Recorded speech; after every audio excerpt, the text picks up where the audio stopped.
Salve, salve, galera. Estamos aqui mais um HD Podcast com É meu amigo isso. Rix. Tá tudo bem? Como é que É um tá? prazer ver vocês aí, mais um episódio, Isso, né? mano. E Nunca... hoje mais que especial, a gente que fala tanto de cinema, de filmes e séries, né? Isso. É bom receber agora, primeira vez que a gente tá recebendo um ator, um produtor, um diretor. De tudo um Vicentini pouquinho. Gomes, muito obrigado aí pela É isso, presença. mestre. Muito Obrigado, bom, obrigado muito pelo honrado convite, eu tô em, aqui. em receber você aqui no nosso estúdio. Conseguindo bater as agendas, é só gritar que a gente vem Ah, aqui então- falar bobagem. Ah, perfeito, perfeito. Próximas temporadas. E é muito louco, porque quando eu tava vindo pra casa, minha mãe sempre acompanha, né, os podcasts. Eu falei, mãe, hoje vai uma pessoa, vou te mostrar a foto aqui pra ver se você conhece. Ela olhou assim, olhou, ela falou, olha, ele já fez umas novelas, já não fez? Já? Eu falei, já fez, já. Nossa, eu vou assistir esse daí, porque ela acompanha todos, então ela já É. conhece você e ela vai ficar muito feliz de tá vendo o filho dela aqui entrevistando. Exatamente. Porque é mãe, é mãe. Eu queria saber de você, como começou a sua trajetória na arte? Né? O que te atraiu? Eu te contar uma história. Meu pai é agricultor. Ah, legal. Meu pai foi um dos primeiros plantadores de hortelã industrial no Brasil, a família do Caramba. meu pai. Aham, Aqui na região nasci em Presidente Prudente. legal. E meu pai sempre trabalha com fazenda. Quando eu nasci em Presidente Prudente, 3, 4 meses depois, meu pai já foi para o Paraná porque ele tinha negociado uma fazenda lá e ele tinha que derrubar o mato. Então, meu pai foi hoje a gente fala a questão de preservação ambiental, de bicho, essas coisas. A história que eu tenho de infância, o registro que eu tenho de infância, hoje estarrecedor, porque Aham. meu pai derrubava mato para plantar. A plantação, Sim. a agricultura que meu pai plantava, hortelã, ele dava 5, no máximo 6 anos. Aí tinha que mudar. Sim. E só que ele tinha as mudas e custava muito caro aquilo lá. A menta, a produção de menta, né? Uhum. Que é usado para hoje remédio, mas Sim. chegou até a ser usado como combustível de avião, tudo. Hoje tem Caramba. ainda no Paraguai um pouquinho, Nossa. tem no Amazonas e em alguns lugares aí, Venezuela, ainda tem alguma coisa, mas é uma planta muito difícil de ser cultivada, né? Sim. Então, minha vida foi lá. E, assim, os tapetes da minha casa era pele de onça, Caramba. pele de veado, entendeu? Hoje, se você falar um negócio desse, você é processado, né? Mas esse é o registro da minha infância. Sim. Eu fui estudar em Londrina, meu primeiro ano de escola, com 6 anos de idade, no colégio londrinense, e não tinha televisão, tinha rádio, aqueles rádios desse tamanho, né? Sim. Que usava aquelas válvulas, aquelas baterias que era difícil de carregar, não dava para carregar, precisava um homem para carregar. Eu fui estudar lá e no colégio londrinense uma professora perguntou assim, como eu brincava muito, corria muito no intervalo, e aí ela perguntou assim, escuta, nós vamos fazer uma peça de teatro para Páscoa, você quer participar? Eu lembro como se fosse hoje, a professora Alice. Caramba. Ela falou assim, o que é teatro? Aí ela foi me explicar o que é. Eu estou até hoje tentando entender isso. E claro, depois eu fui estudar Direito, falando com a Vitória isso aí. Legal. Eu vim do Legal. interior para cá, fui estudar Direito, estudei 2 anos de Direito lá na Brás Cubas, em Mogi. Legal. E aí um dia eu estava um pouco desiludido, porque eu fiz sempre teatro no colégio, na própria faculdade, a gente usava para representar por conta para fazer protesto contra a ditadura, Sim. né? Aquele período, Caramba. às vezes levava uns cascudos na orelha, inclusive. E eu comecei a fazer um curso de teatro em São Paulo. Depois eu fazia 2 vezes por semana e sábado. E 2 vezes por semana, assim, das 11 à 1 da manhã. A escola Caramba. abriu um curso que era só para alunos de faculdade. Nossa. Então eu ia para Mogi, estudava, vinha para cá, 11 horas até 1 hora da manhã. E sábado eu passava 6 horas na escola estudando. Aí um dia eu cheguei lá, tive uma discussão com um professor sobre o que é direito, o que é certo, o que é errado. A questão do direito individual, isso em 1975. Ah, legal. 75, 76, questão do direito individual, do coletivo. Eu falava, não, peraí, tem alguma coisa errada. Eu tenho isso aqui, tô pensando. Aí eu já estava fazendo o curso de teatro. Aí uma proposta para participar de um grupo e fazer uma peça. Uhum. E eu trabalhava na Companhia de Construções Escolares do Estado de São Paulo, na Conesp. E eu fiquei ainda fazendo curso de teatro mais 2 anos, trabalhando nessa empresa. Aí um dia eu falei, bom, meu fundo de garantia dá para produzir uma peça. Nossa, não. Vamos produzir. Saímos, a censura cortou 80%. Caraca. Nós fizemos no TBC, lá no Subsolo, no Teatro de Arte, Aham. né? Teatro Brasileiro de Comédia. E aí nós pagamos o teatro 3 meses. E agora, o que nós vamos fazer? Conversamos com a dona do teatro, ela falou assim, ó, tem um pessoal querendo alugar para lá. Então, lá eu devolvo esse dinheiro para vocês, isso aqui não tem jeito. Nós fizemos uma semana chamando os amigos, e aí 85% do texto estava... Então a gente começava o texto e erguia uma placa, corte da censura, fazia movimentação cênica. Que ano foi isso? 75. 75. Aí, corte da censura. Ah, não, isso é 77. 77. 77. Corte da censura. Só que não tinha jeito, porque 85% a gente ficava em silêncio, em cena ninguém era mímico, nada. Depois eu virei mímico até por conta disso, né? Caramba. Então eu Ah, comecei. foi por isso. Na verdade eu levei um prejuízo, não tinha dinheiro para produzir nada, não tinha dinheiro para fazer nada. Aí um amigo, como eu tinha feito o curso de mímica com o Ricardo Bandeira, um amigo falou assim, ó, vou escrever um roteiro para você. No dia seguinte estava debaixo da minha porta. Caramba. Eu estreiei também. E o dia que eu fiz o espetáculo, naquela época a gente fazia espetáculo para censura federal, para liberar o seu texto. O dia da apresentação da censura, eu consegui uma calça de agasalho, uma camiseta de palhaço, porque o personagem era um palhaço, e fiz descalço, né? Eu morava numa casa que era chão de tábua. Uhum. E eu peguei uma lasca daquele chão que saiu, me pegou, me abriu um leque bom no pé. E aquilo começou a sangrar. E eu, no meio do ensaio, e a censora começou a passar mal.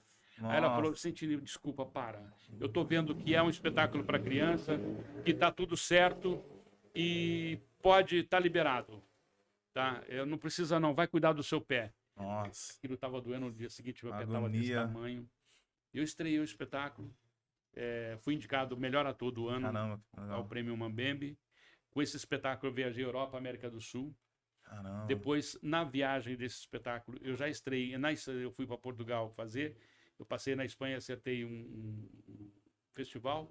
Na volta eu estreiei outro espetáculo lá, o Segurando a Cerola, que é o seguinte, e fiz em Madrid e ganhei prêmio de melhor ator do festival. Caramba. Aí eu voltei pro Brasil, ganhei prêmio de melhor ator em São Paulo, ganhei prêmio de melhor ator no Rio. Nossa. Prêmio especial de mímica, prêmio Mambembe de 81. Isso já era 81. E aí, televisão, eu comecei a fazer publicidade. Eu tinha um tipo legal que eles gostavam e tinha a questão, meu gestual era muito forte. Sim. E quase não tinha gente para esse trabalho de gestual. Então, isso depois me sustentou durante muitos anos, até o Collor de Mello, quando ele acabou com o cinema brasileiro, acabou com a publicidade, acabou tudo. E eu cheguei a ser considerado o rei dos comerciais. Capa da revista Veja, inclusive, né? Não, que legal. E aí, televisão, novela, foi assim, minha primeira novela foi Caranga do Japão. Eu tenho uma curiosidade de saber dessa sua trajetória, na época que você começou, e até, né, que nem você falando de ser acabado o cinema, né, tipo, o que passava na sua cabeça, assim, esse lance de vou continuar fazendo, vou procurar outra coisa pra fazer, porque esses tempos eram tempos realmente difíceis, assim, né, assim, pra categoria, né, de como atores, é viver né? de arte numa época totalmente de... Até hoje, a gente, né, que eu trabalho com computação gráfica, publicidade, ele também, a gente já sabe a dificuldade que a gente já teve de passar pros nossos pais, tipo, a gente pode ganhar dinheiro com isso. Eu queria saber de você, tipo, como que era isso? Porém, nós fazíamos teatro. Então, esse é o lance. Época, nós fazíamos teatro de terça a domingo, era a temporada. Você tinha um espetáculo, você fazia de terça a domingo. Você mantinha espetáculo em São Paulo 1 ano, 2 anos, rodava o Brasil inteiro ganhando dinheiro. A semana inteira você ganhava dinheiro fazendo teatro. Entendi. Entendeu? Então, o público ia ao teatro. O pessoal descobria o seu espetáculo, fazia. Então, tanto que eu fazia espetáculo para criança e para adulto.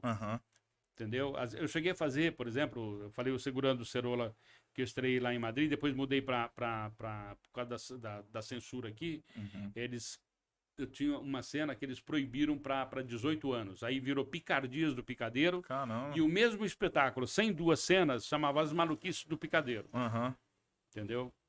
Então, eu fazia de tarde, sem 2 cenas, e à noite com 2 cenas. E eu chamava os pais que assistiam as crianças, à noite tem mais 2 cenas, vem aqui para fazer um espetáculo diferente. Caramba. E era muito legal, que era um espetáculo, eu fazia eu sempre, nunca fui mímico, fui clown. Então, usando o gestual. Sim. Então, eu fazia um espetáculo com a participação da plateia. Tinha gente que ia 5, 10, 15, 20 vezes assistir. Caramba. Caraca, que legal. Entendeu? O outro espetáculo, que foi um grande sucesso, Confidências de um Espermatozoide Careca, eu fiz aqui no ABC.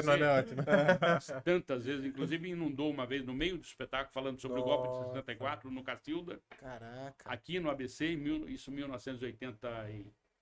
1991 ou 92. Começou a encher de água e inundou o teatro. ABC ele tem esse histórico de inundação, é bem complicado. Caramba. Foi a segunda vez que inundou, eu estava lá. Era a segunda vez que tinha inundado, fazia uns 20 anos que eu não inundava. Entendi. Aí depois começou a inundar mais. Nossa, que louco Então, isso, a gente fazia teatro. Isso que eu ia comentar. Então, E aí levanta uma pergunta, né? Tipo, o senhor teve em vários momentos da história que a política realmente estava bem complicada, né? Tipo, tanto lá atrás com a arte, né? E hoje a gente também vê essa complicação com a arte dentro do mercado. O senhor consegue escrever pra gente como foi viver de arte, né? Porque o senhor não era só, de vez em quando. O senhor realmente respirava essa parada. Era muito difícil naquela época viver fazendo teatro, estudando em prol disso? era mais fácil do que hoje. Sim. Tá? Por quê? Por exemplo, se você pegar a ditadura Getúlio, tá? A última posse A última dos anos posse 30, dele, né? Getúlio. Ele ia ao teatro de revista para ver os caras imitarem ele. Ele não assistia. Agora, esse cidadão que está lá na presidência da República, se você fala qualquer coisa dele, da família, ele abre processo, ele bloqueia no Twitter. Bloqueia, entendeu? Então, o seguinte, as pessoas... Era um período mais inteligente. Sim. A ditadura militar, se você pegar... o Médici ia aos estádios de futebol. Entendeu? Sim. Você tinha ministro da Justiça que era gente da área. Né? Era gente da área. Apreciava a parada, né? Eu gostava. É muito louco você ver assim, isso, né? Com todas as restrições, com todos os problemas, teve. Eu vi gente morrer, eu fui torturado. Nossa. Eu vi o Marighella essa semana e uns fantasmas me aguçaram. Por isso que eu perguntei. Porque eu não fui torturado fisicamente, mas eu fiquei 5 horas vendo os caras lá no pau de arara, sendo o cara falava, o próximo é você. Por conta de um poema que eu tinha escrito. Caramba, por causa de um poema. E aí eu fiquei 5 anos, 6 anos, sem escrever uma linha de um bilhete para um amigo. Nossa. Aí depois eu voltei a escrever, né? Então, foi um processo. Mas eram outros tempos, eram os tempos que você podia brincar, né? Hoje, eu falei na live lá com a Ami sobre a questão, hoje, se você fizer qualquer piada, às vezes você escorrega mesmo, por exemplo, qualquer piada sobre negritude, nossa, você é torturado, qualquer piada... Você tem... Fazer humor hoje em dia tá difícil. Sim. Antigamente você tinha liberdade para fazer humor, você tinha liberdade para brincar e vice-versa. Sim. Entendeu? Eu fui muito amigo do Gésio, muito amigo, era irmão, o Gésio Amadeu, morreu de Covid, o João Acaiabe, o Edson Montenegro, que fez a novela com a gente, estou falando a gente, o da Jaime, daqui a pouco vocês vão ver ele aqui. Nós sentávamos para tomar cachaça no boteco e ficava lá a noite inteira, um tirando sarro do outro, brincando. Entendeu? Mas são coisas que a polarização hoje está tão cruel, tão difícil, você não se permite falar. Sim, entendeu? Sim. Então, era mais... Nós vivemos hoje uma ditadura enrustida, entendeu? E durante o período da ditadura, as artes tinham o Serviço Nacional de Teatro tinha dinheiro para você viajar com espetáculos. É obrigado a passar na censura. Você não podia, muitos espetáculos não eram permitidos serem levados. Entendi. Mas também, alguns espetáculos que você montava, você podia viajar com verba do governo. O próprio governo, o Paulo Maluf, que foi um cara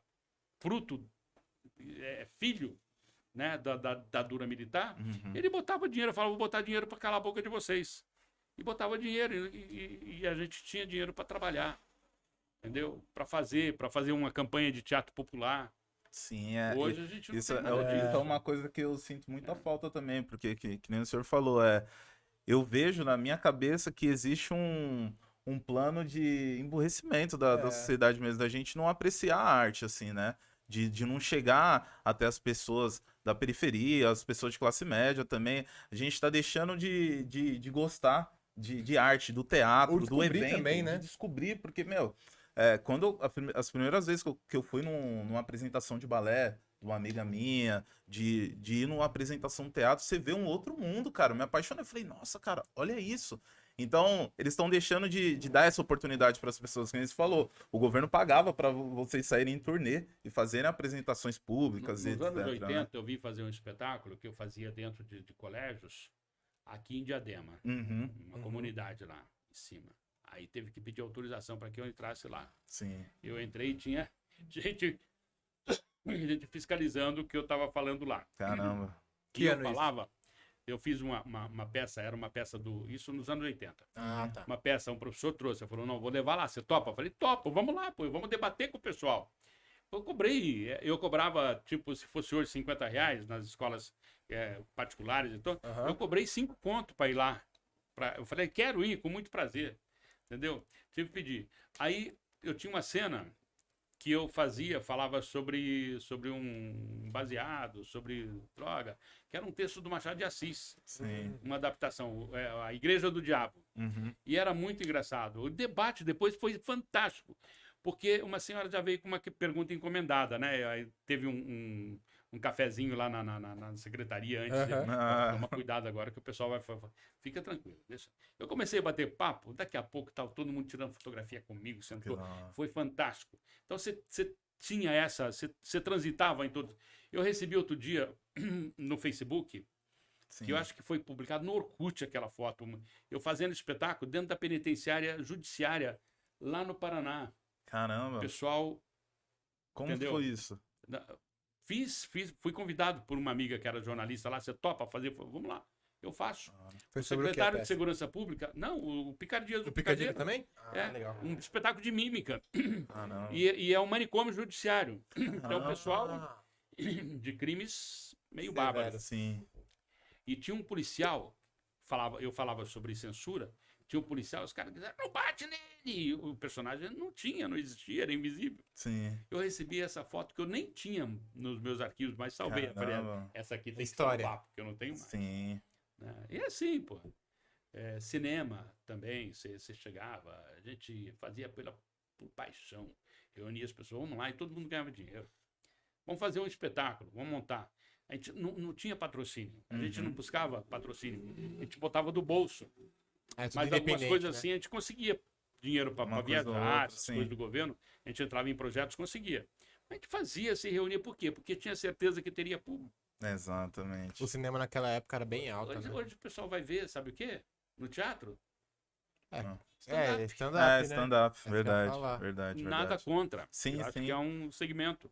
Mas aquilo que eu falei, de tipo, das pessoas não estarem conhecendo mais esse universo que é tão rico, pô. Você vê uma apresentação teatral, cara, é surreal. Então, é necessário da gente ter isso que a gente tá tendo aqui. Eu acho que também é um reflexo da internet, né? também, né, mano? Porque, tipo, hoje em dia você vê, o stand-up tá no YouTube. É uma extensão do que rola lá, basicamente. Sim. E aí, desperta a curiosidade. O teatro, mano, é uma coisa que tem que ser vivida, é uma experiência que tem que estar lá. Não adianta cinema, é a mesma coisa. Eu fiz um filme sobre a história do Poder Judiciário recente, e em parceria com o Tribunal de Justiça, e um dos depoentes é o Oswaldo Mendes. O Oswaldo Mendes foi editor-chefe do jornal Última Hora. E é artista, ele dirigiu Elis Regina, escreveu peças para Elis Regina, um cara importante no teatro. É biógrafo da Elis, do Getúlio, é um cara importante. Aí, conversando, ele falou, pode ver que tem alguns jornais dos anos 60, de 64 para cá, que tem poesia, receita de bolo na primeira página. O que era? Era a censura que estava lá no jornal, acompanhando as matérias, hora que via a diagramação, isso aqui está proibido. Censurava na hora lá. Aí entrava a receita de bolo, entrava poema. Caramba. Vinícius de Moraes, entrava poema do Vinícius, entrava poema do Mário de Andrade, entrava Sim. poema Manuel Bandeira, entrava poemas diversos e receitas de bolo. Caramba. Né? Caraca, bem aleatório, né? Uma coisa que eu queria saber de você você sempre trabalhou com a questão de ser diretor também, ator, produção. Como que é essa transição de você sair? Não sei o que você começou a fazer primeiro, foi atuar, né? Você tinha Você uma ir pra- pretensão de ser diretor É, já? isso. A E minha como que foi essa principal formação transição? é direção. Ah, entendi. Tá? Mas eu comecei, aí eu comecei, eu decidi que atuaria a partir do momento que eu dirigi um espetáculo e um ator começou a dar problema, eu tive que substituir ele de um dia para o outro. Caramba. Como eu assistia o espetáculo todos os dias, eu Aí sabia o tava mais texto, eu sabia a Decorado marca. já. Eu substituí. Naquele ano, eu fui indicado por esse personagem ao prêmio de melhor ator do ano. Caramba. Então eu falei, não vou parar pra mais. ser.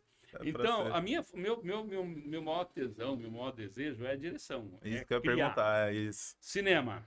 Eu tinha. Aqui eu posso falar aquele segredo para vocês que vocês me prometeram legal. que vai terça-feira. Sim.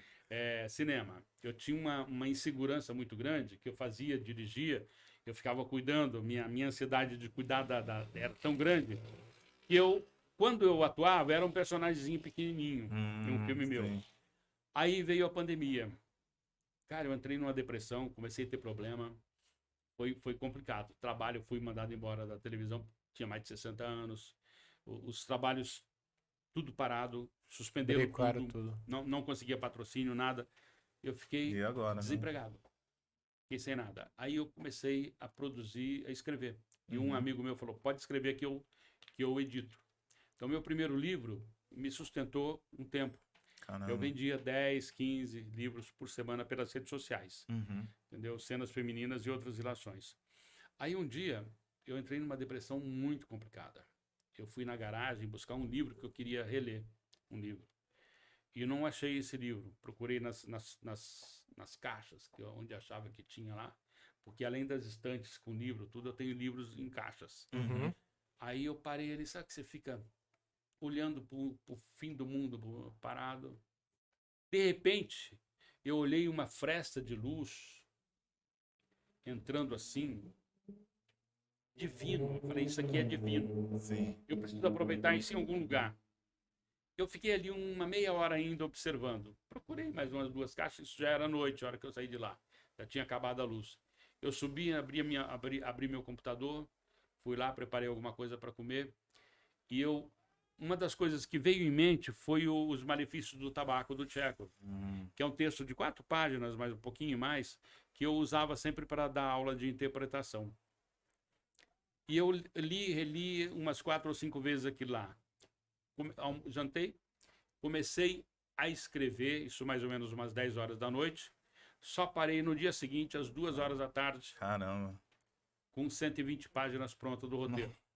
Doutor Hipóteses, Nossa. Uma Alma Perdida na Pandemia. Nossa. Esse filme já é o 6º festival, tá? Caramba. Alter do Chão como convidado, aqui do Centro do Mundo como convidado, o festival semifinalista do Cinema de Arte de Madrid, Nossa. tá? Nossa, que O outro festival qualquer, eu te falei 3, são 5. O 4 me deu branco agora. FICOC, na Venezuela, melhor Caramba. filme realizado durante a pandemia e melhor ator protagonista. Caramba. E ontem à noite eu recebi o comunicado que eu já sabia que estava classificado para o festival. Em mais de 300 e poucos filmes no festival da OTB, que é um festival de Miami. Tá? Que foda. Filme que está no catálogo da Filme Freeway e tudo. É um festival importante lá. Ontem à noite eu recebi que eu estou finalista para 2 prêmios. Melhor filme e melhor ator protagonista. Caramba, hein? Tá? Então, Nossa, sai agora ainda, sai ainda esse ano Aham. esse resultado. Então, isso daí já dá um buchicho muito grande. Sim. Total. E no catálogo da Filme Freeway, isso é um puta status, um baita de um status. E é um filme que eu fiz na garagem do meu prédio, na garagem da produtora. Eu e mais 5 pessoas, é claro, que depois eu chamei os amigos, né? Uhum. Aí veio o Kiko Pissolato, Vanessa Goulart, Miriam Palma, Fábio Saltini, era o Gésio Amadeu para representar um boneco negro que tinha, que depois o Fábio Saltini fez, Cid Pimentel, Carla Massumoto, Maximiliana Reis. Foi um time fantástico, que todo mundo veio na faixa, sem ganhar um centavo. E uns amigos me ajudaram a fazer esse filme. Um deu 50, outro 100, outro deu 1.000, outro deu 500. E eu consegui dinheiro para pagar as pessoas para ir e vir durante a pandemia. Sim. Todo único sem máscara dentro do set era eu. Todo mundo de máscara o tempo todo. Nós começávamos às 7 horas da manhã e terminávamos às 5h30, 6 horas da tarde. Caramba. Eu sozinho em cena, com mais 27 bonecos. Nossa. Então, a partir desse filme eu ganhei segurança para dirigir e atuar ao mesmo tempo. O processo foi bem... Eu preparava o enquadramento, o de aulas Ulisses, que foi meu assistente, Sim. foi de extrema importância. Isso aqui que você quer, tá? Eu quero isso aqui. Preparava o enquadramento, preparava a coisa, uma câmera só. Fazia sempre 3 câmeras, né? Caramba. Preparava uma câmera e manipulação de bonecos. Cara, foi uma loucura. Em 3 meses eu estava com o filme pronto, já sendo exibido em festival. Caramba. E a sensação de você ter feito essa obra nesse período, né? É, porque como o senhor tava bem, o senhor falou, né, a pandemia foi uma parada que mexeu com todo mundo, né? Terminou o filme começou a andar festival, eu peguei Covid e fiquei 8 dias internado. Caramba. E aí o desespero. Aí bateu. Um monte de amigo morrendo, cara. Um monte de amigo morrendo. Não vou sair daqui, cara. No 4º dia eu não conseguia respirar e o médico falou assim, tenta ficar sem respirar, porque se você botar o respirador, ou se eu tiver que te entubar, aí é pior ainda. Se você botar o respirador, você vai conseguir respirar, mas cada hora do respirador é uma semana para você se recuperar. Eu peguei firme, cara. A fisioterapeuta saía do quarto e aquela solidão ali, né? Sozinho. É porque é você e você, né? Eu. E aí saía de lá, eu pegava firme com os exercícios, ela com todo cuidado, eu falava, não, eu posso muito mais que isso. Saí. Não, a força mental, psicológica, a resiliência da parada. Eu tenho um filme, o Justiça, uma História, que está inédito. Eu tenho o Doutor Hipóteses, que está para ser lançado. Eu tenho os 2, né? E tem um 3º filme que em breve também, vamos ver o que vai acontecer, dependendo de uns encaminhamentos aí, também para acontecer. E se tudo der certo, o que está encaminhando, abril ou maio eu começo a filmar o outro trabalho. Caraca, nossa, é bom que agora a parada tá andando. Mas essa pandemia, a gente falando, eu me reciclei, eu me reinventei. Sim. É isso que eu queria saber. Eu escrevi 5 livros e aí eu criei um espetáculo sobre uma coisa que as pessoas sempre me perguntavam. Eu dei várias oficinas sobre como escrever uma obra, como escrever roteiro cinematográfico. Eu estava focado sempre no roteiro cinematográfico. Aí eu ampliei isso aí, como escrever uma obra de ficção, que pode ser um roteiro, pode ser um romance, pode ser conto, pode ser uma redação até. Eu queria saber essa pessoal diferença. que vai fazer exame vestibular. Sim. Então eu faço um show, né? É um show falando sobre contando todo o paradigma, de que maneira, como acontece, como faz. E eu criei algumas coisas, principalmente para criança, é fantástico. Então eu me reinventei, eu criei um espetáculo. E o duro é o autógrafo depois, né? Que você tem que ficar assinando os livros e fazendo dedicatória para todo mundo. Essa é a parte mais complicada. Sim. Que é mas assim, eu faço meia hora, 40 minutos. Depois do debate, mais meia hora, 40 minutos. Sim. Entendeu? E aí no debate é fácil, porque o pessoal... Eu falei, gente, vamos focar em escrever. Eu tô aqui para ensinar vocês a escrever. Eles querem saber da televisão. Eles querem saber fofoca da televisão. Né? É a brisa da galera, não tem. Eu tenho curiosidade para saber o que passa na sua cabeça nessa questão. No momento que voltar o ano que vem, eu tô com isso aí, que eu vou fazer nas escolas, faculdades. Sim. Então eu tô com o 3º livro para lançar para os pequenininhos agora. Qual a faixa de idade da criançada? Não, essa agora é para os pequenos. Tem uma historinha que eu conto, de historinha rural da minha infância. Legal. E para as crianças pintarem. Aí do ensino fundamental 1, tem outro livro também que tem para as crianças pintar, desenhar, escrever, cantar, fazer texto. E o outro, que é o Vendedor de Sacis e Outras Lorotas, são 2 lendas. uma urbana, outra indígena. Caramba. Aí tem os Cenas Femininas e Outras Relações, que fala sobre o universo feminino. A Maximiliana Reis, que é aqui de São Bernardo, está montando para o teatro. Ela vai substituir os monólogos da vagina, vai chamar Mulheres de Peito. Uhum. Tem o Café com Leite, que eu falo, aí é uma coisa legal para vocês. Eu falo sobre a história de um italiano que chega no Brasil e nunca viu um negro. Uhum. E ele vai dividir um quarto de tulha. Vocês sabem o que é uma tulha de café? Não. Tulha é onde beneficia o café. Vocês pensam num lugar que tem poeira. Uhum. É lá. Tá. Porque Caramba. a poeira do café, do que tem lá, é ali. Ele vai dividir um quarto com um negro, que é um ex-escravo, que está escondido ali porque Caramba. ele acabou fazendo um servicinho pro patrão, né? E o patrão, ele acha que está protegido ali pelo patrão. Então, eu falo sobre essa coisa da exploração também do humano, da exploração das raças. E aí ninguém entende um outro, porque um fala português, o outro italiano. Caramba. Mas eles começam a se entender por quê? Por causa da música. Um tocando berimbau e outro tocando uma gaita. Caramba. Aí eles começam a criar disputas, né? Isso é um roteiro cinematográfico inicial. Aí eu transformei num livro. E agora eu já alterei o roteiro de novo, porque eu ampliei, o livro me fez ampliar o processo, né? Aí tem o outro livro que é o que você tem aí os dois, que é o Valha-me Deus. Uhum. Né? O Valha-me Deus, os protagonistas é um casal negro, depois de 60 anos, desempregado, só que tem um filho médico. E o cara passou a vida inteira fazendo hora extra, fazendo bico, fazendo as coisas para formar um filho médico. E o filho casou com uma menina branca que não deixa o filho dar dinheiro para os pais. Caramba. Porque diz que os pais vão levar dinheiro para o pastor, que eles são evangélicos. Nossa. Aí tem uma questão de falar dessa questão, Essa questão, né? que é séria, e a questão do adultério da fé. Sim. Entendeu? Nossa. E ele, para sobreviver, ele acaba comprando perucas para o carnaval e vai vender na rua, nos semáforos. Caramba. Só que os semáforos têm lei, tem dono. Tem que essa pagar. parada. Tem que pagar a taxa, tem que pagar Pra poder usar. para poder vender lá. Sim. E ele resolve encarar esse povo. Nossa. Caramba. E o vendedor de sacis é lendas urbanas e indígenas, né? Legal. E esse lance da... Como que... A sua criatividade, como que você trabalha isso pra fazer tanta coisa? Tipo... Porque não são só livros, né? Exatamente. Eu divido o meu tempo. Cada dia da De semana. manhã eu vou caminhar, eu acordo 6 horas da manhã todo dia, faço 2 horas de caminhada no Parque da Legal. Automação, Boa. né?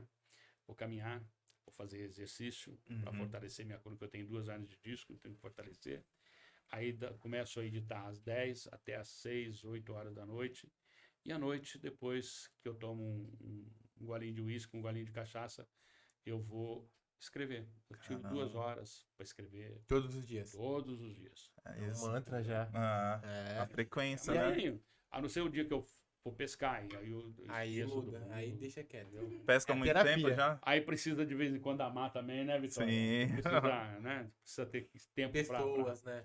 Precisa ter tempo para as pessoas, precisa ter tempo para tomar cachaça, para encontrar os amigos, que é domingo. Sim. Isso é É. bom, né? Que depois da pandemia, né? Eu, pelo Aí menos, já fica uma aula Meu- pra meu- gente meu em relação filho- ao tempo, né? Meu filho olha e fala, pai, como é que você consegue fazer tanta coisa? Fazer. o meu filho Você tem um filho só?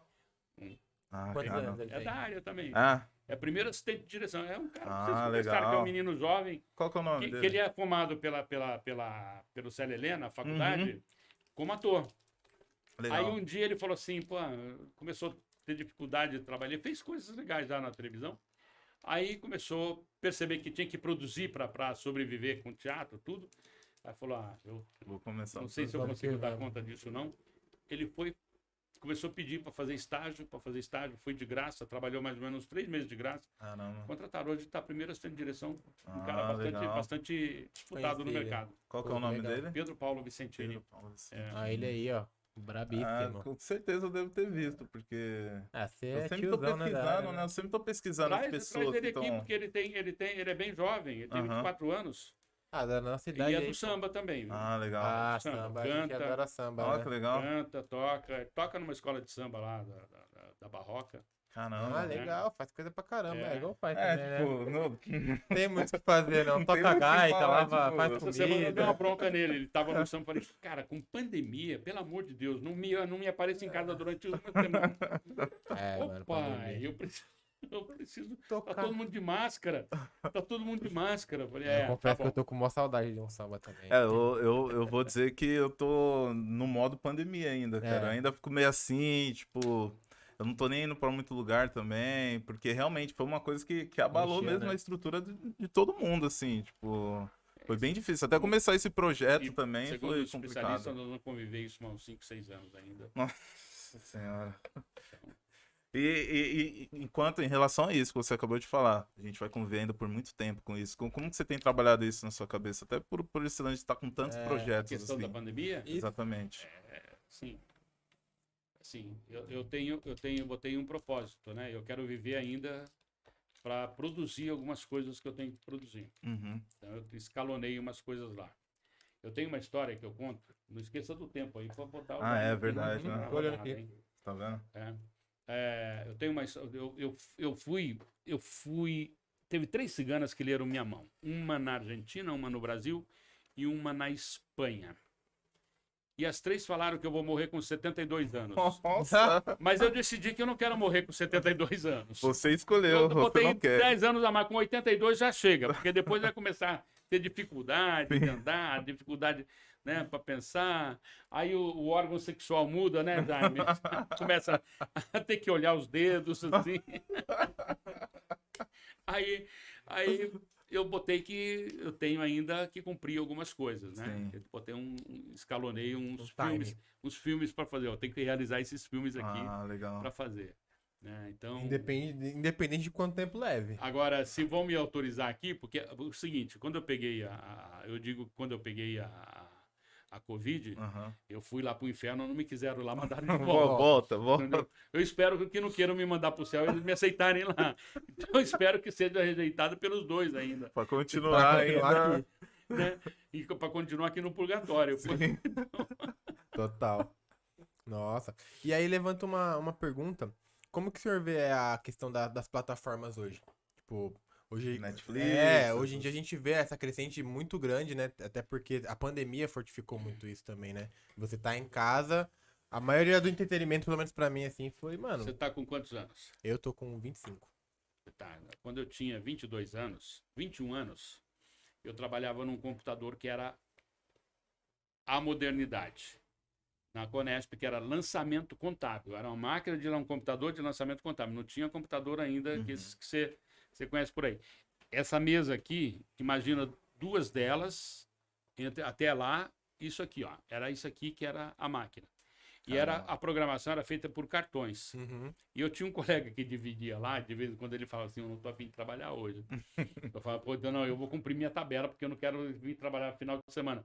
Ele ia lá, mexia num cartãozinho, cortava, fazia um furinho a mais num cartãozinho, lá no meio, e não passava o programa, não programava. Nossa. Então, tinha que vir o técnico, até achar aquele cartão lá. Eram 2 dias que a gente ficava lá. E eu ficava estudando para a prova, ficava estudando para, né, Aproveitar. aproveitar. Então, isso em 1977, 78, 77. Entendeu? Então, é assim, isso daí, o Jaime é de um tempo, o Jaime é um pouco mais velho que eu, mais pré-histórico. Ele é do tempo do BIP, não tinha celular. Vocês andam de Sim, celular, eu hoje. lembro do BIP. A gente, para se bipzinho. comunicar, era do BIP. Né? Primeiro o BIP que só dava sinalzinho. Bip, bip, bip, bip. Você tinha que pegar um telefone de rua, um orelhão, ligar para a central e pegar o recado lá. Aí teve um outro BIP da evolução, que vinha um número que para você ligar. Isso, esse eu peguei. Aí tinha um outro BIP que já falava, esse já eu não quis mais. Aí o telefone, você tinha secretária eletrônica. Você não estava em casa, tinha secretária eletrônica. Aham. Aí só a secretária eletrônica. Depois começou a ter um controle remoto que você pegava de qualquer outro secretária eletrônica, qualquer outro aparelho celular, você ligava, botava o aparelhinho lá, bip, bip, bip, ela transmitia todo o recado que tinha na secretária eletrônica para você.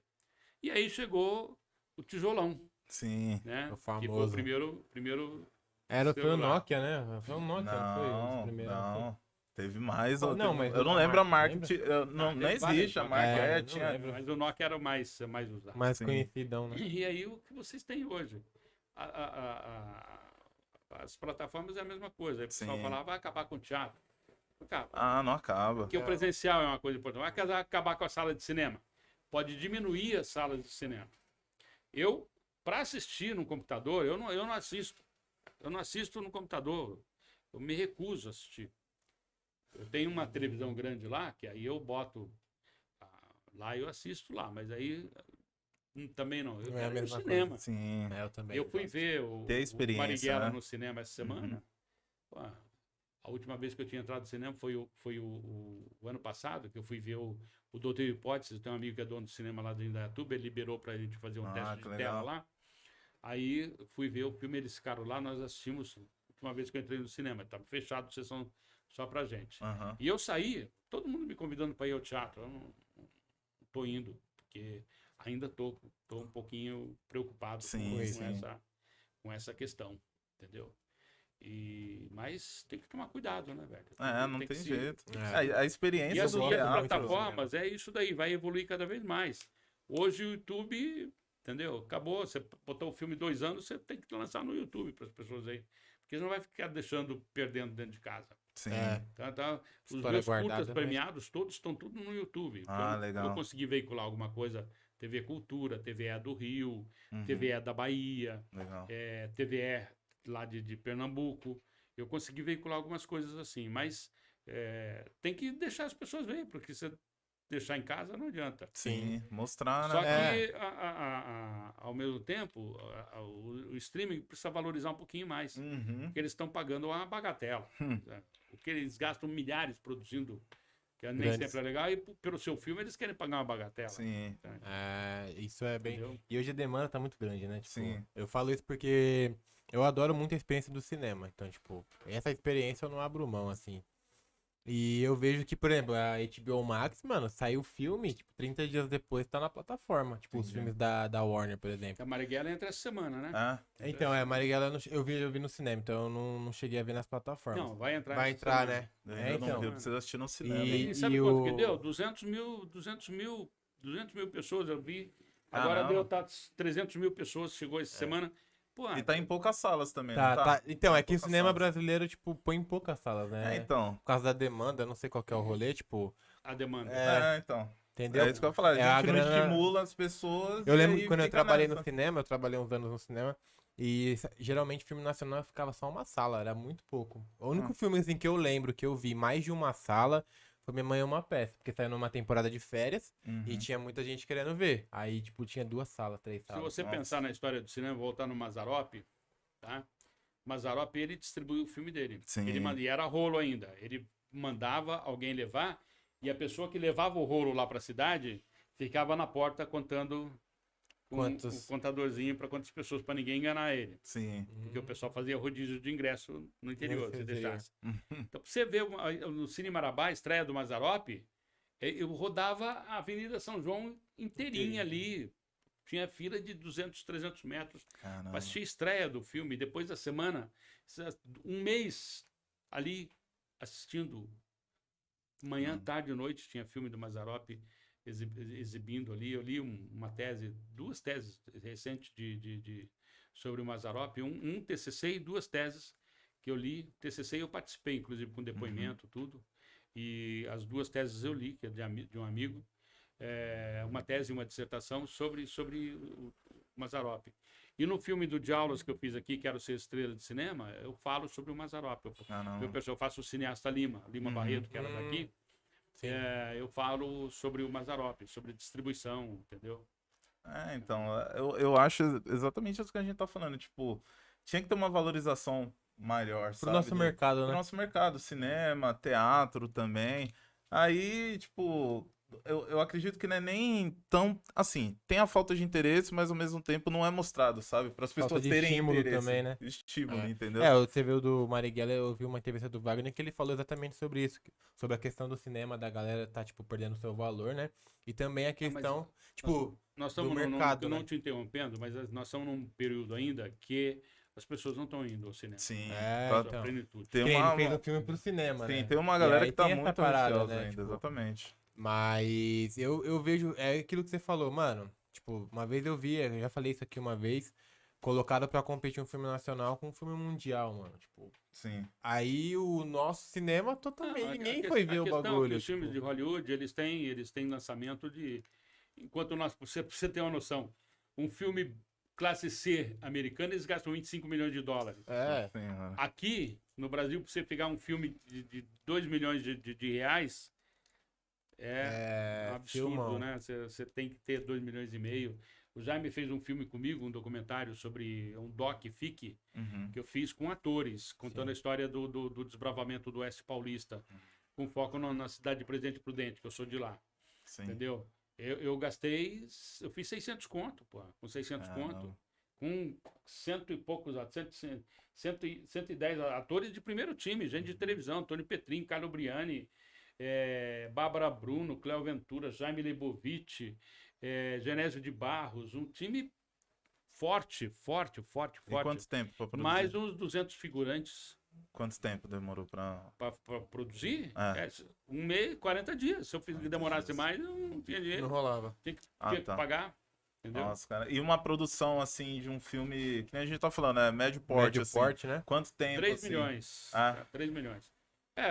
Sim, hoje, assim, os técnicos da Ancine ficam querendo interferir. Eu boto sempre sim. 60 dias minhas produções. Entendi. Porque nos meus trabalhos tem bastante externa. Se eu pego uma semana chuvosa, por exemplo, Aí já bastou meio. eu tenho problema de orçamento depois. Entendi. Entendeu? Eu tenho uma curiosidade também do lance da produção executiva junto com o diretor. A produção executiva ou o investidor, se tiver um investidor, ele interfere muito na obra final? Americano, sim. Aqui não. Aqui não? Aqui não. Ah, tá. Aqui o investidor, dificilmente, a não ser que seja a Globo Filmes. Entendi. Tá? O investidor aqui não existe. Né? Entendi.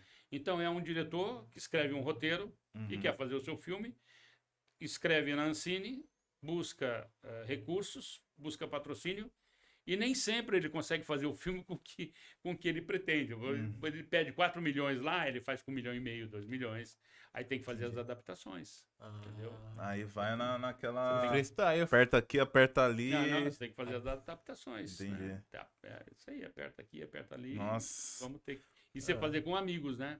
Bom, E você fazer com amigos. você tá falando de amigos e você aí tá já tem a citando. deixa. Você tá citando aqui Jaime, e aí a galera quer saber saber. quem que é o Jaime. O Chama o Você tá Jaime. citando vai tanto me aqui. substituir aqui. Obrigado. é Parabéns pelo Eu papo. agradeço Eu que demais. agradeço por esse papo. Né? Aprendemos Deixa passar bastante. um tempo aí, fevereiro, março aí. Sem Sim, São bem. Tu vai ter ano Sim, que a vem, gente né? faz a primeira temporada, tá rolando esse ano que vem segunda temporada, com certeza vocês vão voltar aqui novamente. Parabéns. mais Parabéns Obrigado pela, mesmo.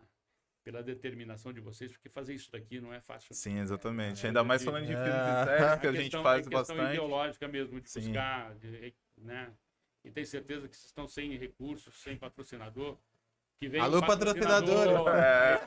Por favor, gente. hein? Tá em São Bernardo, Ruth Ramos. Exatamente. indústrias aqui, Nossa, exatamente. Botar aqui 2 contos por mês não vai dar dificuldade pra ninguém. O homem falou, né? ele Depois dessa falou- eu não preciso falou, falar tá nada. falado, hein? O homem Parabéns falou. pra vocês. Obrigado, muito obrigado. mano. Substituição. Aí, ó. Agora vamos... Temos uma diferenciação Ah. aqui nesse episódio, porque é 2 Aí em você 1. fala. Tira lá. Aí a participação surpresa aqui que a gente não esperava. Vocês não esperavam. Veio como bônus, né? Veio o bônus aí pra vocês. Acompanha esse episódio que Aqui é o seguinte, você assiste um episódio e leva 2. Exatamente. Então, quero apresentar pra vocês aí esse nosso amigo, nosso conhecido, Rafa. É o É Jaime, ele. mas eu quero saber ouvir da boca dele. Eu Tipo, quero que você diga pra se essa galera. apresente aí pra A gente. entrevista é o pagamento pelo excelente almoço que ofereceu em casa. Aí, Que ó, legal. Então, estou aqui. É Mas ele. não façam pergunta. Eu vim aqui entregar um telegrama. Estou numa entrevista. Não façam perguntas muito difíceis, não. Então, eu vou começar com uma dificílima já. Sim, Fale pra galera de casa quem é o senhor. Quem é o Jaime? Quem é o quem é o Jaime? senhor? Quem né? é o Jaime? Bom, eu sou um Antigamente se dizia assim, né? Eu sou um meio termo entre Carlos Marx e Carlos Machado. Mas ninguém sabe mais quem era Carlos Machado. Sabem quem era Carlos Marx, mas não sabem mais quem era Carlos Machado. Sim. Carlos Machado foi um grande diretor de teatro de revista, né? O Vicentini vai me orientando aí, porque ele sabe muito mais do que eu, né? É de outra geração, né? Então, essa é uma brincadeira que se faz, porque, na verdade, eu sou um misto, assim, de... Como é que eu vou dizer? Talvez intelectual e palhaço. Top. Né? Bom, é o Então, equilíbrio perfeito, né? É, tem que ter aquele Talvez senso, seja né? isso. Exatamente.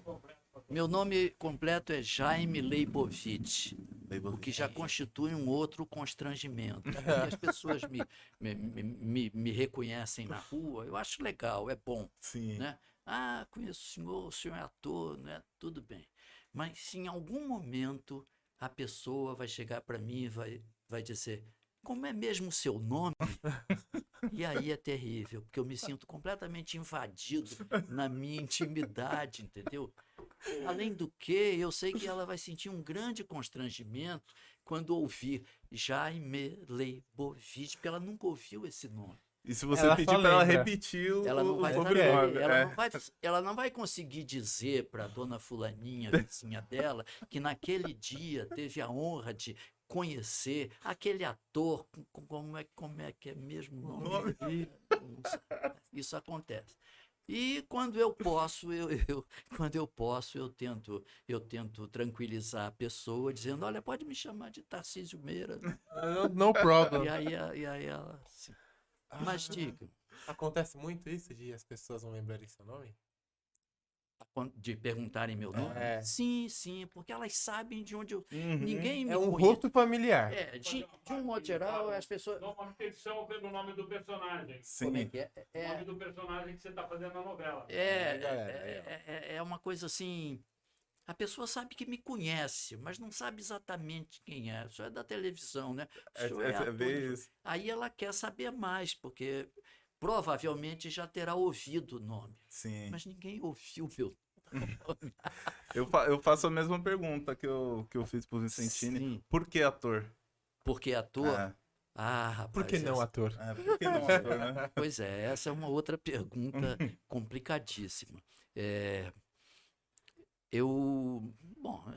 Aí voltar à infância e tal, num tempo em que eu ouvia o programa César de Alencar pela Rádio Nacional e que eu chegava da escola com uma pasta da escola, né? Era pasta antigamente, virava a pasta assim, colocava a mão na alça da pasta, ia para frente do espelho, imitar Luiz Gonzaga tocando acordeon. Nossa. Né? Isso aí... Fez parte. Mas eu sempre quis muito fazer teatro, Uhum. né? Mas havia também uma pressão da família no sentido de que eu estudasse, me formasse. Sim.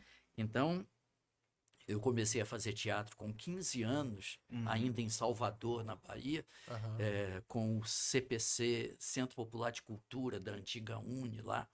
Eu comecei a fazer teatro lá, mas logo depois vim para o Rio e anos depois, em 1969, eu fiz o Conservatório de Teatro, que era ali na Praia do Flamengo, no Rio. Eu falo ali na Praia do Flamengo, parece que eu estou no Rio, né? Mas não. E ao lado disso, fazia o conservatório, e nessa época eu já estava no 4º ano da faculdade de psicologia. Caramba, psicologia. Então eu me formei em psicologia em 71, continuei fazendo teatro, depois, formado em psicologia, eu fui professor de arte muitos anos, fui professor de arte no Pueridomos, que é uma escola que existe aqui, montessoriana, que ainda que existia no Rio, não existe mais. Enfim, dei muita aula de teatro, até que a barra pesou e eu aí fui trabalhar em empresas, depois casei, tive filho, né? E em algum momento da vida, por volta de 1980, eu resolvi, de fato, retornar ao teatro. Nessa época eu já clinicava, eu fazia psicoterapia sim. e tal. Fiz Fiz isso por 30 anos. Ah. Ao mesmo tempo, agora que a história fica divertida, fiz isso por 30 anos. Ao mesmo tempo em que fazia teatro. Dividir as duas Dividir as coisas, duas coisas. caramba. E era Agora, dava diga. pra fluir bem a psicologia? Pois com é, a arte? essa é uma boa pergunta. Dá. Agora, vai depender da cabeça que você tenha. E a minha cabeça não era boa, entendeu? Então, eu me lembro, por exemplo, na época da faculdade, eu fazia o conservatório, como eu disse, e na faculdade, e lá eu fazia um estágio no Instituto de Psiquiatria, PNEL, no PNEL, lá no Rio de Janeiro. Sim. E estava no 4º ano da faculdade. Então, de manhã eu ia para a faculdade, à tarde eu ia para o PNEL fazer o meu estágio de auxiliar psiquiátrico, Uhum. e à noite eu ia para o conservatório. Caramba. No PNEL, a consigna, né, a mensagem que nós, auxiliares psiquiátricos, recebíamos dos médicos era: não entrem no delírio do paciente. Em outras palavras, não enlouqueçam com ele, não enlouqueçam junto dele. E mais tarde à noite eu ia para o conservatório, onde a consigna era exatamente o contrário. Vai para o palco e enlouqueça. Era a época das grandes improvisações, Grotowski, teatro do corpo, porque havia censura, né? E pouco a pouco a coisa foi mudando. Quer dizer, o que era a palavra foi se transformando quase que numa apologia do corpo, do teatro corporal, da expressão corporal. Caramba. Né? Eu vivi esse momento. Resumindo, ele entrou no Pinel e se perdeu no E me teatro. perdi do teatro, que acabei enlouquecendo no teatro. E sempre mantive os dois trabalhos, as duas profissões, assim, paralelamente, com muita dificuldade, a mesma dificuldade que eu vivi com essa história do Pinel e do conservatório, né? Porque era muito complicado. Sim, Eu imagino. costumava dizer, quando eu choro, os psicanalistas dizem que eu sou um ator. E os atores dizem que eu devo ser um péssimo psicanalista. Né? Caraca, Porque era parada uma coisa difícil mesmo, porque o trabalho, a psicoterapia supõe, a psicanálise, etc., supõe uma certa... O que é uma psicoterapia em palavras assim, muito facilmente, né? De maneira muito rasa? É você se desfazer das ilusões. Caramba. Sim. Né? E no teatro você tem necessidade, como ator, até de uma certa ingenuidade. Sim, caminhar nesse mundo. Para você né? acreditar muito naquilo, para você se envolver muito naquilo. E era muito difícil para mim, então, fazer aquela coisa. Sim. Eram dois Porque extremos, né? eu não tinha ilusão. Quando eu tinha que fazer alguma coisa, eu sabia que era eu mesmo. Era alguma coisa que vinha de mim, que eu ia buscar lá no fundo, e era eu me mostrando alguma coisa Sim. muito íntima que estava ali, né? E que eu dizia que era do personagem, mas era eu. E quando... Né? E enquanto as pessoas diziam, não, tem uma hora que baixa o Zé, quer dizer, era uma expressão que se usava também no teatro, ou seja, era alguma coisa que vinha de fora, não, mas para mim vinha Sempre de vem dentro. de dentro. Né? Então você precisa dessa ilusão também, dessa crença mínima de que tem um anteparo entre você e aquilo que você está dizendo. Enfim, era uma confusão na minha cabeça, sempre foi. Mas diga, você ia perguntar. Não, eu ia perguntar sobre essa questão dos papéis. Quando vinha algum papel muito diferente do que você é, como que você conseguia lidar com isso, a sua preparação? Pois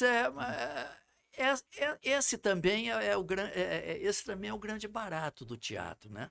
Porque se você se entrega a isso, né, e você vai buscar alguma coisa fora de você, ou melhor, alguma coisa que você Dentro não de imagina você, né? que você tenha dentro de você, talvez até seja mais fácil, porque também você sim. diz assim, a gente também se engana, né? Uhum. Não sou eu, né? Não sou eu. No final das contas, sou eu ali, né, que vou buscar ali. É como se você tivesse assim dentro de você umas cordas e você tange algumas cordas, né?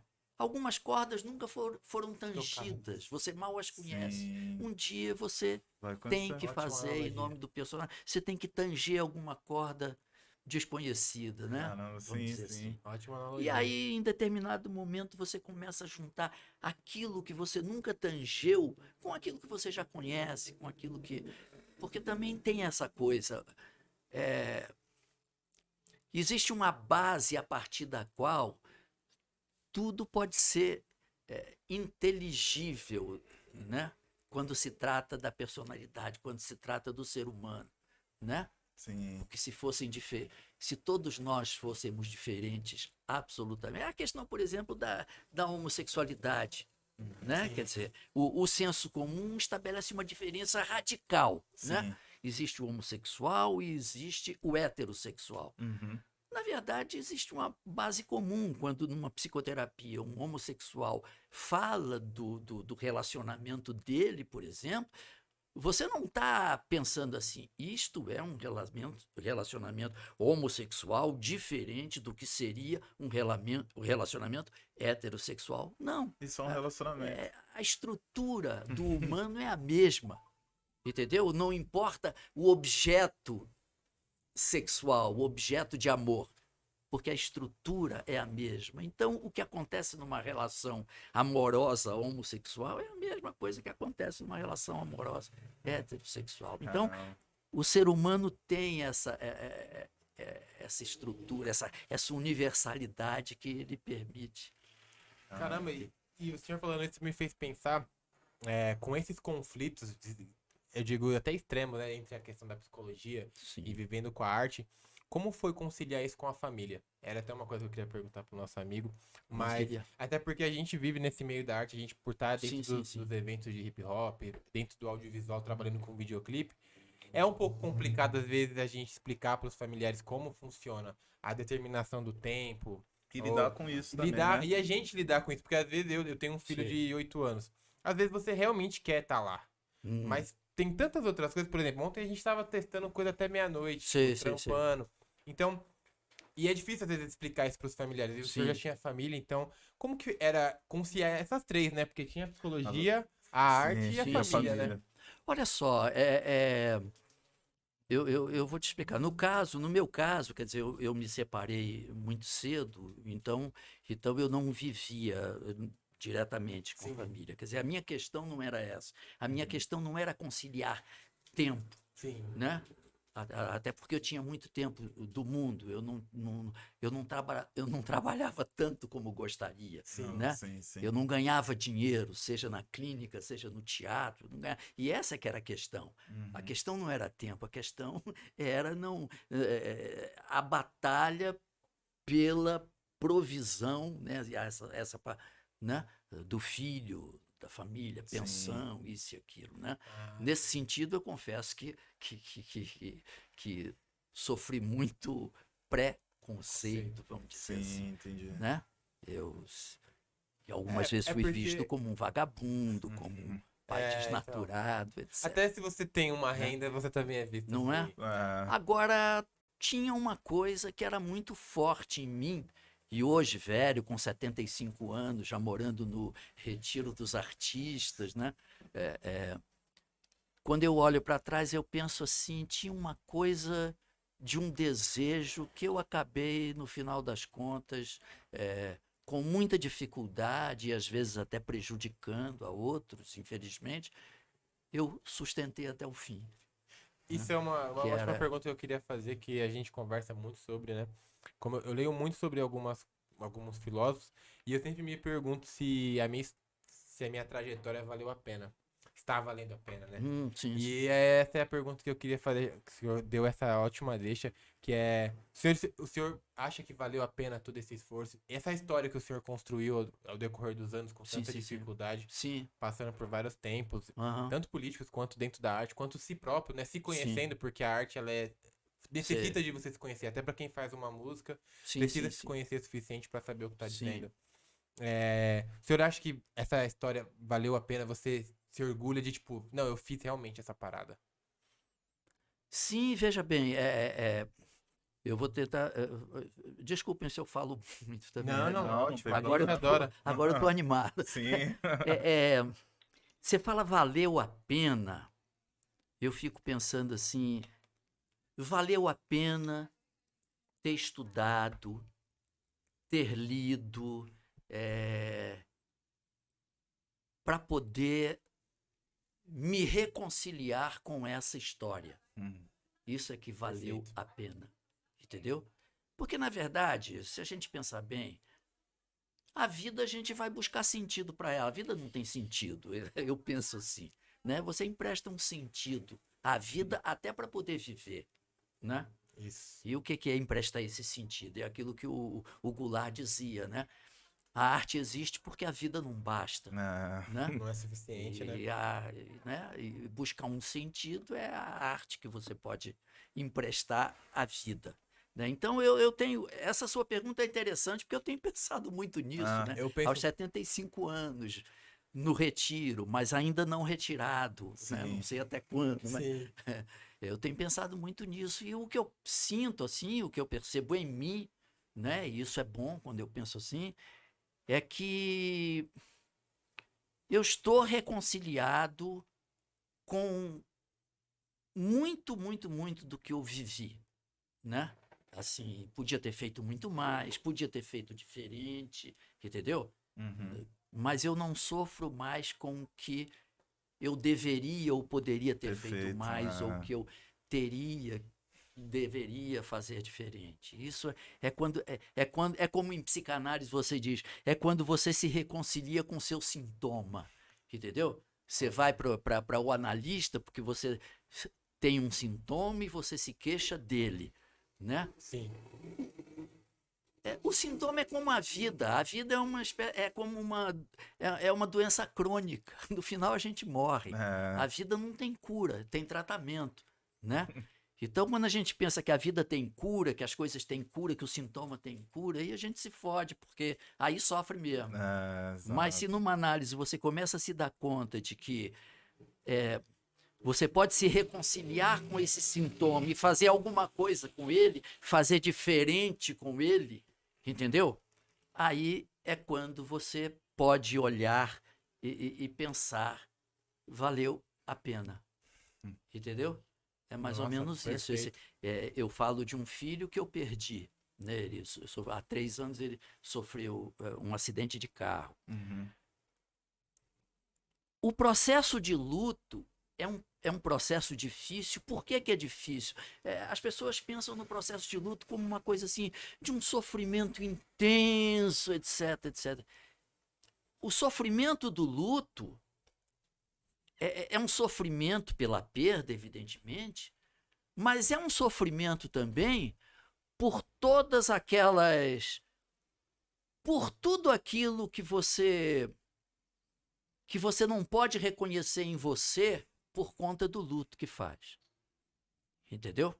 Sim. Por exemplo, eu vou falar uma coisa que eu não costumo falar e nunca imaginei que pudesse falar aqui, porra. Né? Mas digamos assim, é complicado falar isso, mas eu vou falar. Vou falar porque agora eu já posso falar, né? Eu já fui para além do...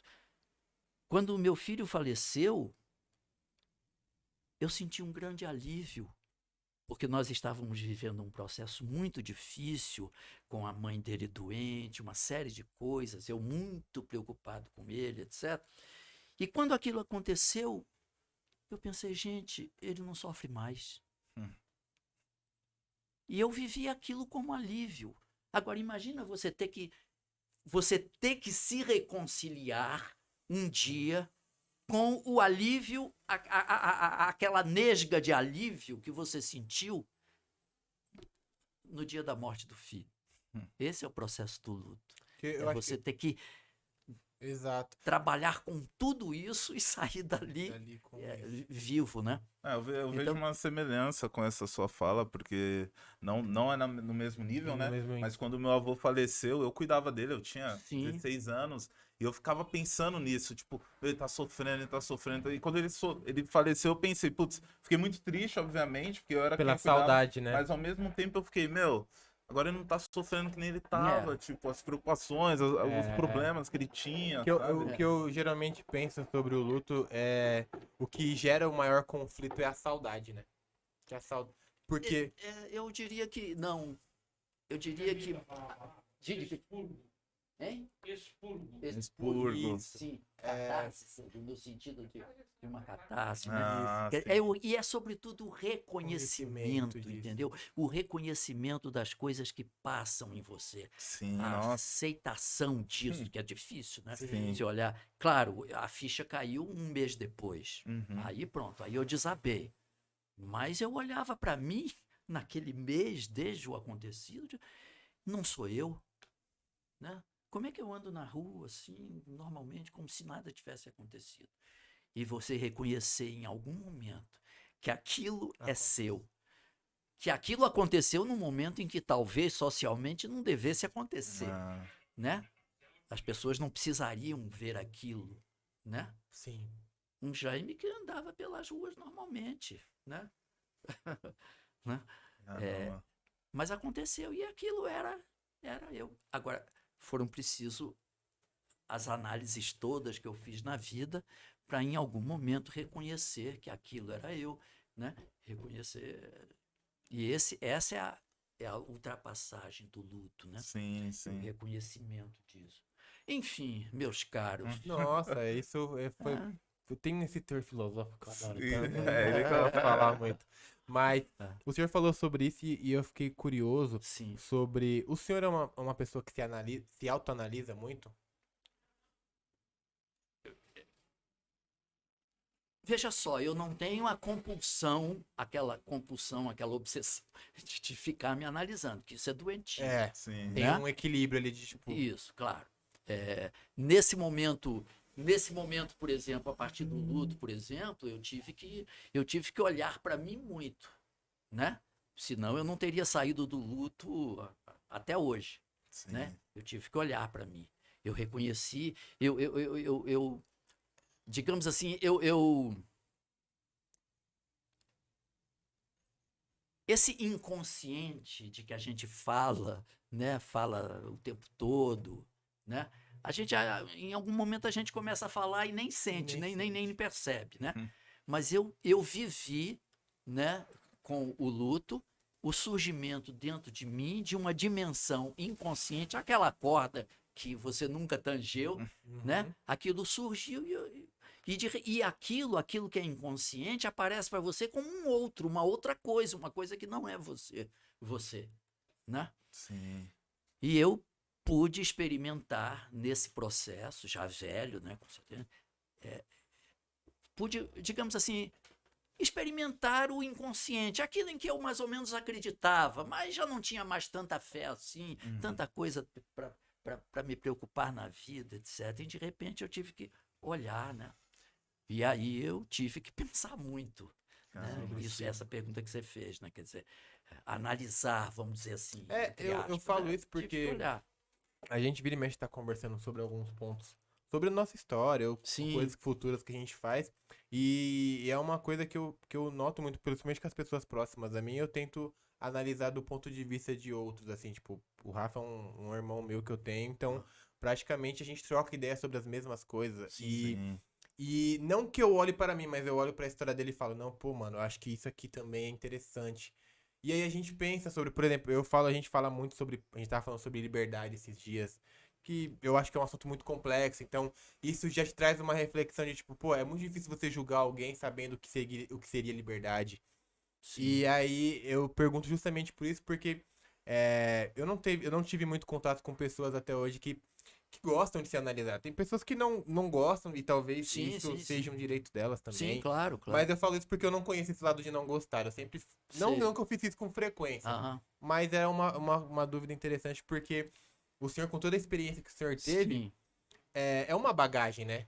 Foram muitas coisas vividas que... Claro. É aquilo que você falou. Você se orgulha da história que teve. E poderia ter feito diferente com a cabeça de hoje. Mas no contexto... Sim. Mas eu seria um jovem tão chato. Então, tem essa, né? Tipo, Se rola eu fosse um muito jovem de... com a experiência, que eu já pensei muito nisso, para todo mundo pensar, mas se eu fosse um jovem com a experiência que eu Muito. tenho hoje, eu seria muito chato, eu ia querer voltar para casa cedo, Eu sou esse entendeu? tiozão dos Eu ia rolês. pensar, porra, não vou entrar Eu no sou o carro com esse tiozão. cara bêbado, saiu da balada, porque jovem faz isso, né? Jovem entra mesmo. Quer nem saber. Né? Eu Eu tenho- me lembro que eu fazia uma peça, era muito interessante. Eu fazia uma peça que era baseada no apanhador no campo de centeio. E tem um momento em que o personagem, um menino, diz assim para outra pessoa: um dia, se eu morrer. E era uma peça para adolescente.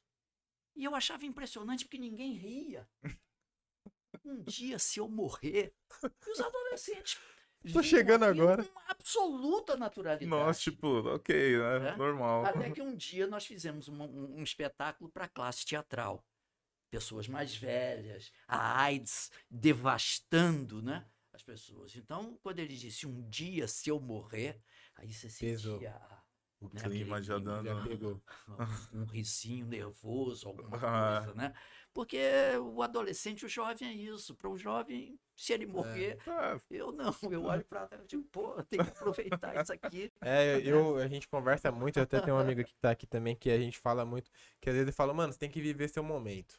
Eu sou esse tiozão, tipo, do Sim. rolê, tipo, mas eu falo isso pro Rafa, tipo, a gente conversa muito sobre quando a gente fala, mano, cada um vive no seu time, né? Tipo, por exemplo, eu tive uma criação totalmente diferente, então eu leio muito sobre essas coisas, e eu sou esse tiozão do rolê. Que não bebe, que vai embora cedo, já chega, quer ir embora. já quero ir embora. Teve uma vez que eu fui pra um rolê, cheguei lá meia-noite, 1 hora eu fui embora. Falei, ah, não, tá mó chato, vou embora. Você vê que é legal falarem com analista, porque eles acabam falando de si. Né? É muito bom isso, mano.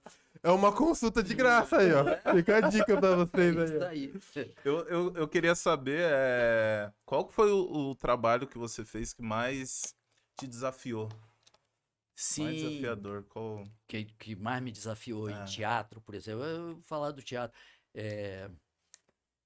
Olha, quando eu vou falar de desafio no sentido assim do máximo prazer, né? Sim, pode ser De também. ter feito, né? Uhum. Isso é que é legal. Foram 2 trabalhos. Eu tenho um grupo de teatro lá no Rio chamado Grupo de Teatro Esplendor, que é a direção do Bruce Gonlewski, que é um grande ator, o Vicentini conhece. Bruce Gonlewski é um garoto que tem a idade do meu filho, né? Do que meu filho teria hoje. Mas eu acho que tudo que eu sei de teatro hoje em dia eu aprendi tardiamente e com o Bruce. Caramba. Né? Então, eu tenho assim, muito carinho por ele. E nós fizemos Festa de Família e o Funeral. Foram 2 espetáculos que assim me marcaram demais. São os espetáculos de que eu mais me orgulho. Legal. E foram um grande desafio no sentido mesmo de que foi quando eu trabalhei de verdade, entendeu? Uhum. De verdade. Ganhei R$300 na temporada dos 2 espetáculos. Em mas que ano que foi? Um grande prazer. Hein? Que ano que foi? Isso foi, digamos, há uns 6, 7 anos, 7 mais ou anos. menos. Eu não saberia dizer. E é engraçado, voltando às primeiras perguntas, Sim. né? Eu fazia esse espetáculo. Isso é quem não é de teatro não Eu vou reivindicar o cachê que eu te paguei por história de volta. Não, eu aprendi, desde então eu aprendi, eu vou cobrar mais. Agora cobra mais. É interessante isso. Já respondendo então a pergunta, as pessoas não compreendem isso, né? O que acontece. Mas quando eu fiz a festa de família e o funeral, tinham me chamado para fazer um trabalho de mestre de cerimônia em Angra dos Reis, Caramba. para ganhar R$12 mil. Nossa. Indicado pelo meu filho, que na época conhecia a moça e tal, me indicou. Tá bom. E o dia dessa apresentação era o dia da estreia. Nossa. Era o dia da estreia, né? E evidentemente que eu não fui. É. Eu não fui ganhar R$12 mil, né? Em 2 temporadas eu ganhei 300, mas R$12 mil eu não ia poder largar. É 12 Mas, cara, eu mil. levei um esporro Eu levei um esporro do filho, da ex-mulher, da mulher da família. Enfim, não entendem, entendeu? Que você tem um compromisso de não é maldade, não. Não Compromisso. entendem essa ética, Sim. né? Em que você. Tá Imagina além do- você largar o trabalho por causa de R$ 2.000 e deixar 20 pessoas na mão. Isso não existe, né? Tá além do dinheiro, Se eu pô. tivesse doente, também estava lá. Mas é muito interessante isso. Caramba. Enfim, Caraca, eu meus fiquei, caros. eu fiquei agora perplexo com essa, porque a gente tá falando de 300 pra 12. Sim. Tá vendo aí, ó? A ética... Pô, acho que eu criei Tá um clima acima. aqui, um problema Tudo, galera. sério aí. Não, é porque ética é um ponto muito interessante, Não é? principalmente porque também entenderia se alguém falasse, não, eu vou pros 12. Teria sua lógica. Mas esse comprometimento com a ética é Sim, importante. você tem um compromisso, você assumir um compromisso, não vai faltar, evidentemente, né? Mas E eu queria perguntar qual que foram os seus últimos trabalhos? Você tá fazendo alguma coisa os agora? últimos, Não. olha, bom, quanto à pandemia, Sim. quase que não teve nada. Eu faço audiolivros, Audiolivro, né? legal. Que são livros. De vez em quando me chamam, uma empresa me chama para fazer. Eu tenho escrito muito, né? Inclusive, bastante incentivado pelo meu amigo Vicentino. Eu quero fazer um parênteses aqui, porque esse sujeito, como vocês viram, além de ser genial, além de ser uma usina de criatividade, é generoso o suficiente para ser meu amigo. Entendeu? Legal. Aí, ó, viu? Então, eu tenho aprendido bastante com ele e eu quero agradecer de Já público. não vou pedir o cachê mais. Quero agradecer de público Entenderam? tudo que ele tentou fazer por mim. Acabou não fazendo porque eu desisti. Eu estava tão deprimido, eu era um sujeito tão deprimido numa Caramba. determinada época, Sim. quando ele me deu a mão, que eu fiquei mais assustado ainda, porque ele produzia tanto, entendeu? Ele escreveu uma peça para mim, Caramba. ele inventou as maneiras todas de comercializar aquilo. Então eu tinha que sentar com ele e ele me explicava o que eu tinha que fazer com relação à bilheteria, isso e aquilo, impressão de bilhetes, e eu sem entender nada de informática. E absolutamente deprimido. Só melhorei depois de tomar uns antidepressivos. Esses foram tão bons que até minha mulher melhorou. Mas melhorei. Até a minha mulher melhorou, de tão bom que era o antidepressivo. E o Vicentini, a partir daí, foi alguém que está assim, no meu inventário Legal de isso, delicadezas e de amizades. Né? Nossa, Tanto mano. que ele acabou me trazendo para cá e me fazendo conhecê-los. Não, freestyle aqui. e a honra, né, de poder conhecer pô. vocês dois, assim, de poder ter esse dia com vocês que, meu, assim, a É uma surpresa... troca. Eu adoro, né? Então, se pudesse, a gente ficava aqui até... Quando o Vicentino começou a falar da questão de... Falou, ó, diretor, ator, aí escreve os livros, caramba, mano, Eu tenho queria 10 perguntar perguntas muito, aqui, porque, mas tipo, Isso é impressionante. eu isso é queria impressionante. perguntar muito. Aí você já viu psicologia, arte, nossa, olha tudo que eu É gosto. que eu esqueci o cara. café, galera. Por isso que a gente vai ter que encerrar. porque tinha que Exatamente. ter o café. Então, como, né, a agenda de vocês também, vocês têm muita coisa pra fazer e eu queria agradecer novamente Total. vocês terem tirado um pouquinho do tempo de vocês pra estar aqui, né, conversando com a gente. Queria agradecer, simplesmente agradecer, galera. Assim, isso aqui foi uma aula. Minha mãe vai ver isso aqui, vai ficar bem feliz também, tenho certeza, porque eu já vim conversando com ela também sobre. Sim. E é isso, cara. Queria isso, eu agradecer mesmo. O Total. Jaime e o Vicentino Os por dois. terem vindo aí. Foi um podcast de muita aula, né? Acho que e se registrar isso pra posterioridade, pra galera de hoje, pra molecada mais Exatamente. nova, pra gente se relembrar, se reinventar também, isso é muito importante. Fiquei muito surpreso porque o nosso amigo aqui faz um monte de coisa. Então é possível fazer, vou tentar também. Organizar nossos É, horários, que era uma vou coisa que a gente organizar tava meus horários. conversando aqui, né? entre Vou a organizar. Eu fiquei Então- 2 semanas sem ir pro treino e já fiquei puto. Então, Eu não hoje faz. disse Mais importante, o Jaime não citou, mas um dos trabalhos mais importantes que ele fez no tempo é a novela Com Decidiu resgate, ele fez o Porto lá. Ah, é, ó. Tá no clube Foi. de um resgate, galerinha. É. A gente vai colocar o link deles Não, mas aí agora eu também. quero como que foi ter feito esse projeto. Foi muito bom, porque eu morava no Rio, né? Sim, E vim para São Paulo e fiquei 3 anos em São Paulo, caramba. né? Por conta da novela, que ficamos 1 ano e meio trabalhando, depois eu fiquei mais 1 ano e meio por aqui. Foram 2 anos de trabalho, né? Então, mais 1 ano que eu fiquei, 1 ano a mais aqui.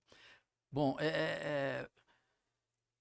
foi uma experiência assim muito rica mesmo. Uhum. Eu acho que foi quando eu comecei a aprender a fazer televisão. Caramba. Por incrível que pareça, para mim era um mundo completamente diferente do Diferente, mundo do teatro, Sim. entendeu? Quer dizer, teatro eu me virava bem, mas televisão, aquela coisa de você decorar, decorar todo dia e o diretor dizer, aqui, agora você vem para cá, você senta aqui, depois você faz isso e aquilo, e é quase como se o final da frase fosse, agora vire-se, né? Televisão, Sem ensaio, né? Sem ensaio. 3 ensaios. Três, O diretor marcando, o outro pra câmera e o terceiro... Nossa. Outra experiência que eu tive, essa eu vou falar, tá aí, uma coisa que eu tinha vontade de falar para o diretor, vou falar agora. Aí. Ó o corte. É vingança corte. pura. Vingança. A vingança. Um dia teve um diretor lá, mas foi bom, foi um aprendizado. Teve um diretor que marcou uma cena para mim, onde eu tinha que chorar. Só que ele terminou de falar e disse assim, agora você tem que chorar, senão não funciona. Eu olhei aquilo e digo, caralho, pode dizer caralho? Pode. Caralho, É libertador. que falta de sensibilidade em relação a um ator, né? Sim. A um vontade momento que eu desse. tive, não fiz isso, claro, mas a vontade que eu tive foi depois da cena, em que eu chorei, efetivamente, depois da cena bater no ombro dele e dizer, meu amigo, você imagina você ir para a cama com uma mulher e ela dizer para você, Agora olha, chora. tem que ficar de pau duro, senão não funciona. Imagina se você ia conseguir. Nunca faça isso. Exatamente, um momento desse, nossa. Cortou foi um o clima. aprendizado também, entendeu? E aprendi muita coisa. Essa é uma curiosidade que eu tinha sobre as novelas. Tipo, É muito você tem que decorar diferente, todo né, o mano? texto, se É. tem improvisação no meio, se o diretor do nada falar, não fala isso, fala outra coisa. Isso para mim é um terror. Decorar é um terror. No teatro não, porque você tem muito tempo para decorar. Você sim. repete muitas vezes a cena, então a própria ação te ajuda a recuperar as palavras, né? Sim. Mas na televisão não. Na televisão eu dizia assim que decorar é um valor, mas na televisão é um valor moral. Nossa. E aí é foda. Caramba. Eu não vou encerrar de mais de nenhum jeito. Depois dessa, rapaziada, cada um vai pra sua casa. É isso daí. Entendeu? Olha, depois dessa eu só vou Tá falar bom. pra vocês se inscrever no canal. Nosso amigo que passou aqui mais cedo já disse Sem também. fim, é. Patrocinadores, fiquem à vontade, tá? E é Sem isso, restrições. Depois dessa eu não tenho nem muito o que falar. Eu só quero encerrar esse podcast porque... Jaime Valeu. Vicentini, muito obrigado pelo tempo mais uma vez. E é isso, as portas estão abertas aí, quando quiser. Agora a gente vai começar a fazer também por vídeo chamada, então quando tiver alguma legal. coisa aí, lançar alguma Live, coisinha ou deixa eu outra, invadir aqui, pode eu invadir, invado pode aqui, ó. invadir. Na segunda temporada eu venho falar sobre essa questão de decorar e fazer. Nossa, Fechou, estão perfeito. convidados aí. Logo mais também tem live lá no canal do O Instagram. Jaime tá compromissado, ele assumiu um compromisso sim. com vocês aqui de lançar 2 livros no ano que vem. Sim, sim. Aí, ó. Aí, ó. Hashtag Jaime Dança Tá. lança 2 livros. E a passagem de avião fica por conta. Opa, não, a gente vai fazer de tudo pra vocês aparecerem aqui novamente, Valeu, gente. Pra lá, né? Que a gente- Patrocinadores, tá? Valeu, gente, tamo junto. Tá bom. Obrigado. Muito legal. Obrigado. Legal. Obrigado a você.